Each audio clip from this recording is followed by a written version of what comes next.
Welcome to Livewire Markets. I'm Anna Dadich. Today I'm joined by James Abela from Fidelity International.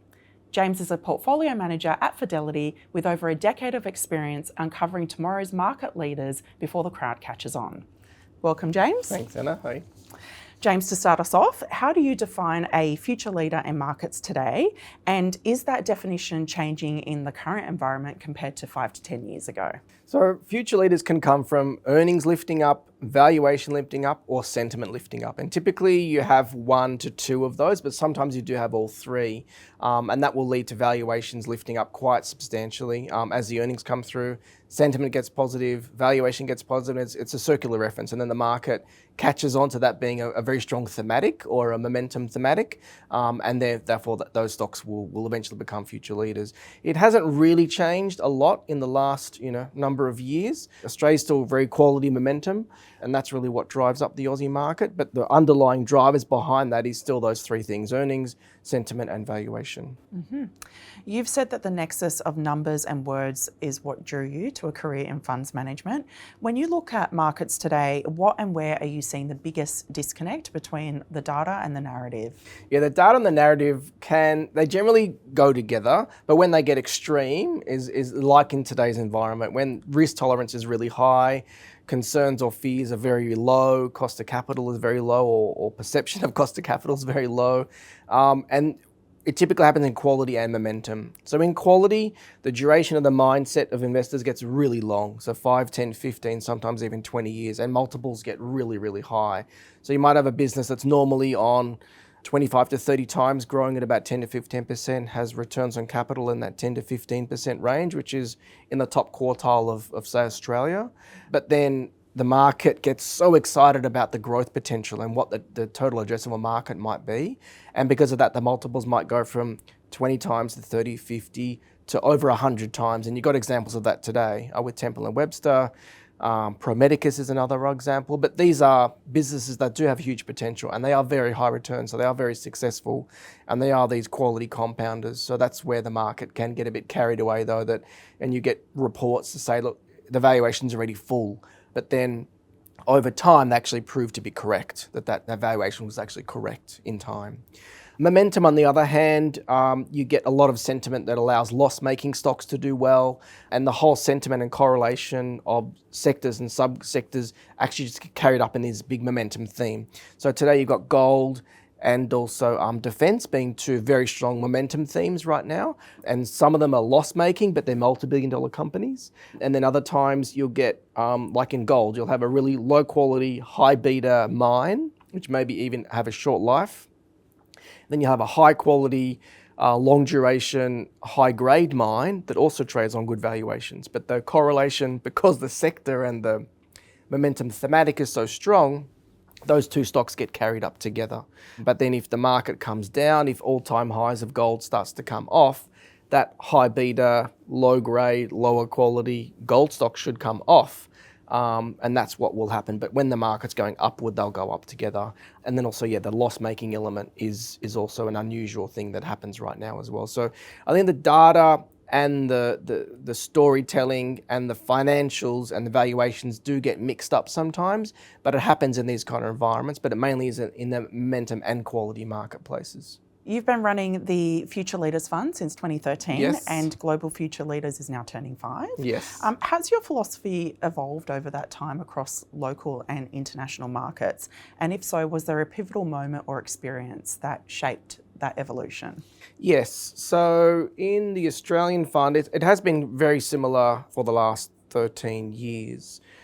The biggest change was in 2016-17, where I introduced a lot more valuation discipline to the process. The fund went from being outperforming about 15% to being underperforming 15% within 2 quarters.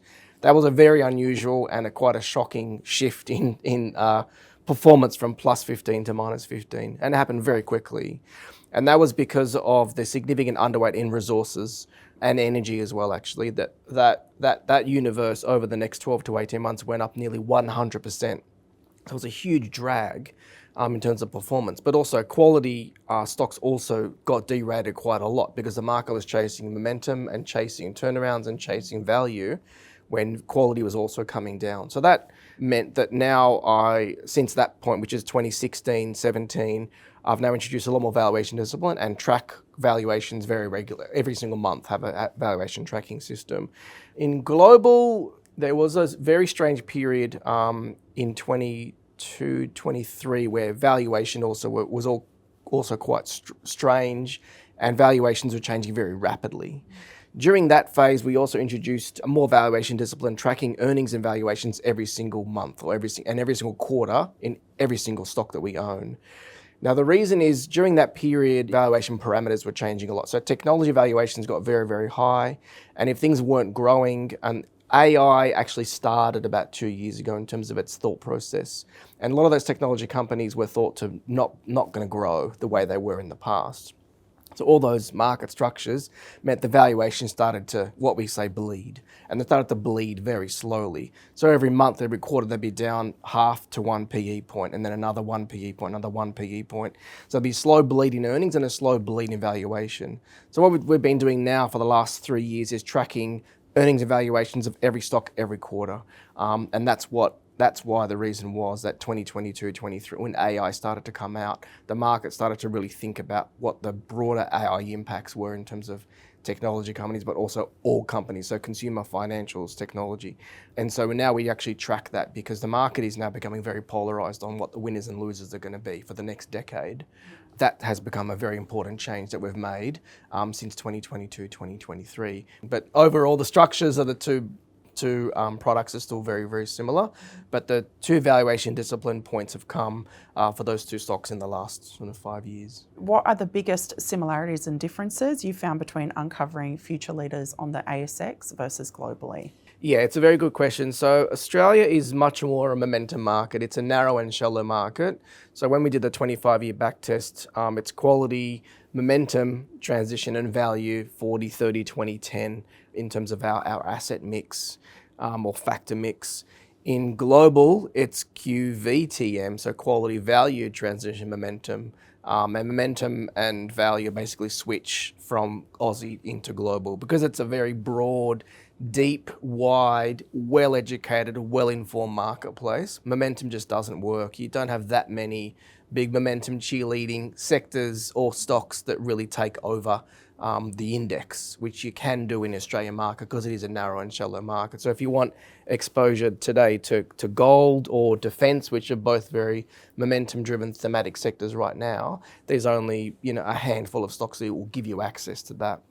Whereas in the global universe, the breadth of opportunities is really large. So you don't need to go and chase one or two or three names because that's the only way to get into an exposure. And that's why it is much more blended. It's quality, value, transition, momentum.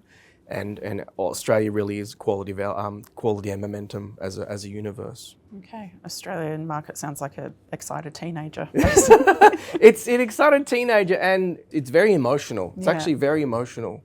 And global is very rational and it's very, very strongly valuation disciplined. So the Australian market is more emotional and more momentum for that reason, and global's just not because it has a lot more options. So it gets very pointy, the Aussie market, whereas global remains broad at all times. As Global Future Leaders marks its 5th anniversary, can you share a stock success story and on the flip side, a hard knock story or key lesson that you've learned along the way? Yes, good. So one of our key wins has been Abela. It's an ad tech business which has gone up a lot. Like it's up 4 or 5 times in the last 12 to 18 months. We bought that early when it was very early stage. They were very innovative, have a lot of very, very smart developers in the business. Interesting way to highlight what it is. They came up with as a short report over a year ago, just saying like what they're doing is, against Apple violates sort of regulations of the platforms that they're in. But they had a very strong support from Microsoft, Meta and Google to say what they're doing is actually groundbreaking. It's really innovative. The developers are admired in that business. And since then, their share price has basically doubled back from where it was peak. It's now gone above that peak and it's now actually entered the S&P 500 in the last couple of months. So it's a really innovative ad tech business behind a lot of our apps or games that we play on our phones. And it's been a huge success story for us as a fund. Now, the lessons learned in that is really high return business, innovator, groundbreaking technology, and very well respected management team within Silicon Valley. On the negative side, and sort of the sad story is Pinterest is one of our sort of negative stories and negative contributors. That one did have that bleeding problem that I mentioned before, where you have earnings coming down and multiple coming down, because Pinterest was supposed to take the innovation of Pinterest as a social sort of platform into what Google has today, where you could go onto this glass or this flower and you could find where to buy that product in the world, and they'll give you 10 options of where to purchase.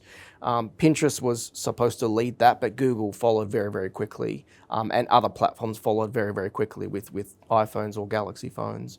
So that sort of trend and huge upside didn't eventually eventuate for Pinterest. And what you had is the earnings slowly moved, but the multiple actually moved a lot further for Pinterest than we thought.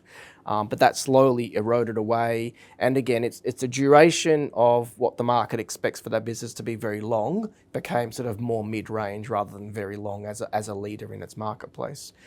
So that lesson is really watch out for that duration shift, which you see in the multiple coming down. Whereas on the other side, Abela was the opposite. You had huge upgrades in earnings, big penetration story in terms of market share gains, and the multiple kept on expanding with the earnings. And that's why the share price could go up 4 or 5 times over that period. Whereas on the negative side, where you got earnings durations coming in, earnings coming down, market perception being negative, it'll start to basically halve through earnings and multiple fading. So that's the two sides of the same sort of coin. You got to look for the same things, and the rewards are opposite. One's halving and one's going up many times. And both tech names, interestingly. And both technology names, yes. So what characteristics are non-negotiable for you in a business you'd call a future leader?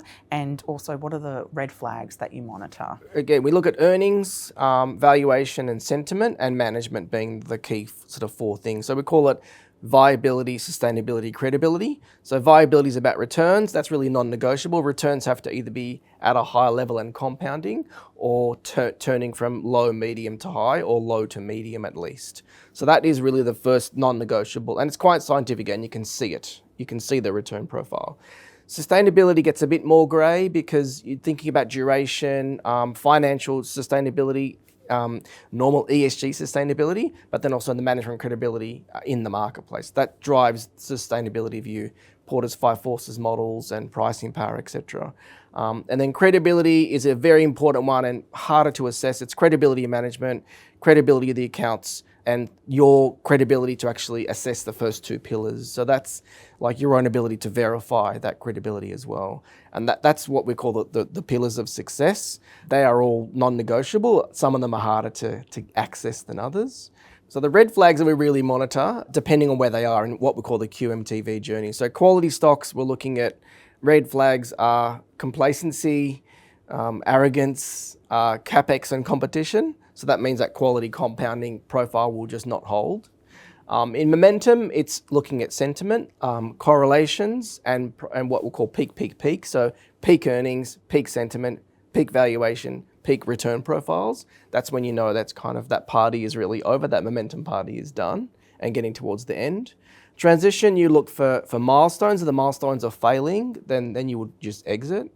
And value, you need basically milestones to start to build, and that will move it into transition and then towards momentum. So you want to make sure the balance sheet's clean, the structural decline is either gone or fading, and management change is now beginning, or there's milestones being laid out by management. That'll take it out of sort of value category into transition category. You can have that in cyclicals, you can have that in turnaround stories, or management-led turnarounds. That's really what will take it out of a value group into a transition name.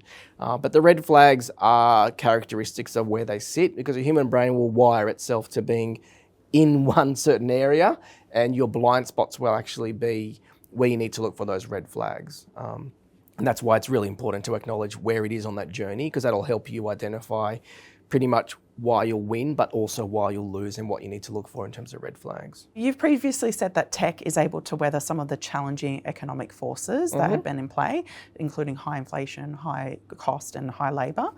Can you talk about that in the context of both funds and how you're positioning yourself in the current environment, and if there's a difference between the Aussie fund and the global one?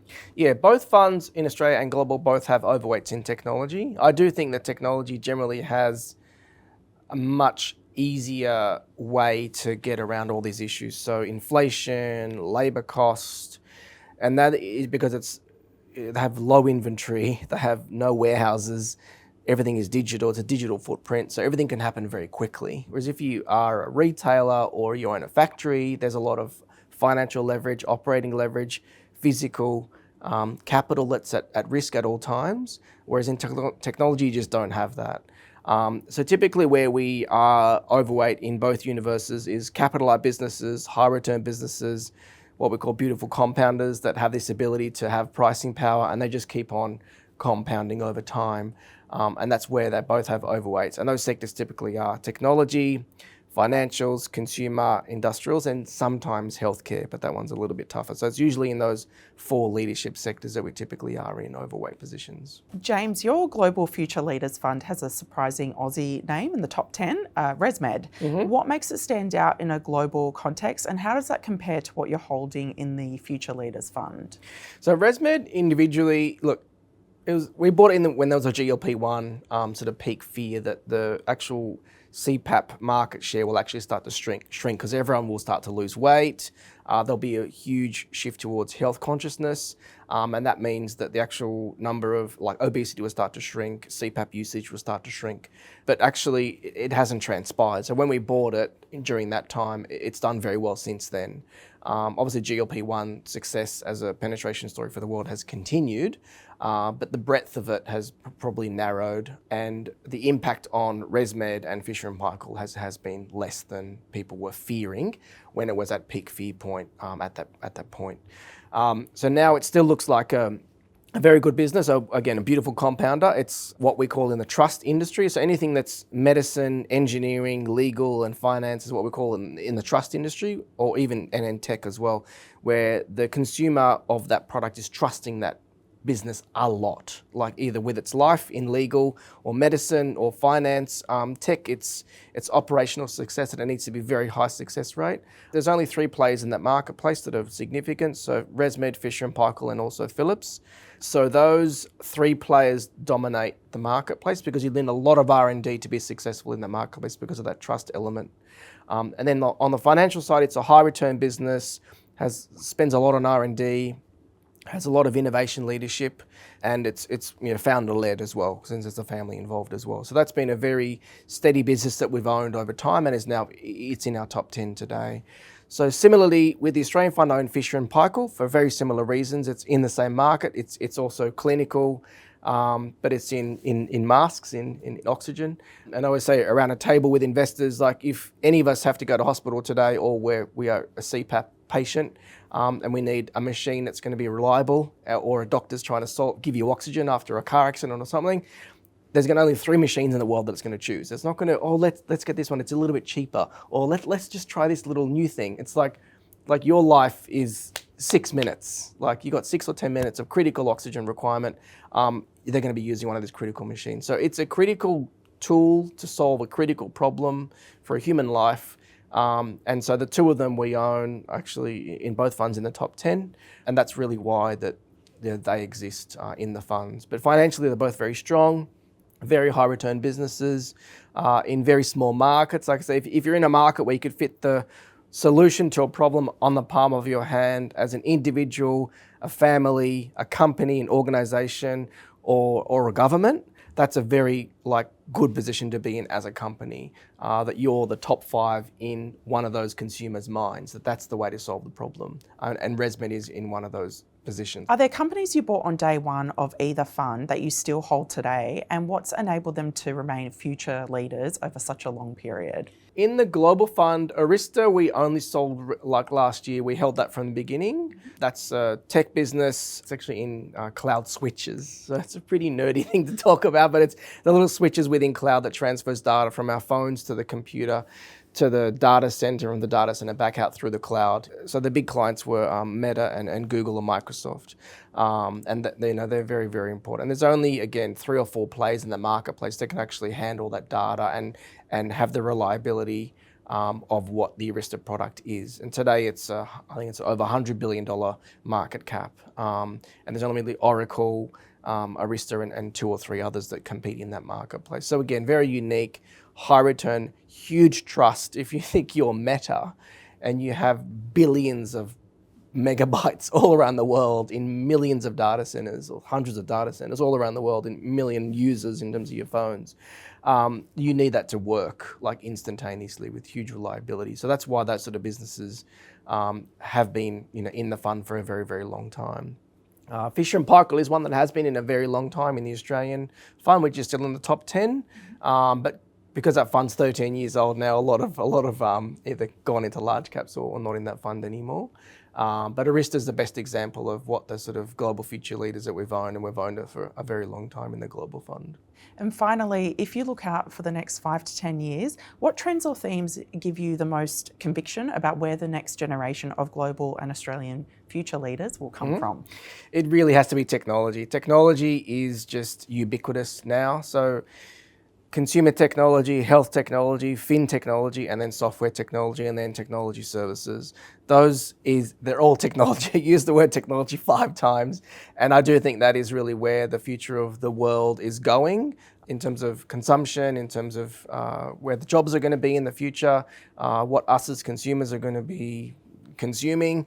That's really where, and it's ubiquitous. It's in so many industries now, and it's just going to continue to expand. So for us, definitely technology is where we're overweight, and like we do own. I use that word technology, but they're not necessarily in the technology sector as well. So there is consumer tech companies, financial tech companies, health tech companies, tech software companies, and there's tech hardware, and then tech services. So there are 5 different areas that I think are just going to continue to expand and go into other areas. So I do think technology is the most exciting, interesting innovation for the world for the next 10 to 20 years, for sure. So that'd be a standout. Thank you, James, for sitting down with Livewire today and sharing your insights. Great, thank you. If you enjoyed that interview, give it a like, and don't forget to subscribe to our YouTube channel. We release new content every week.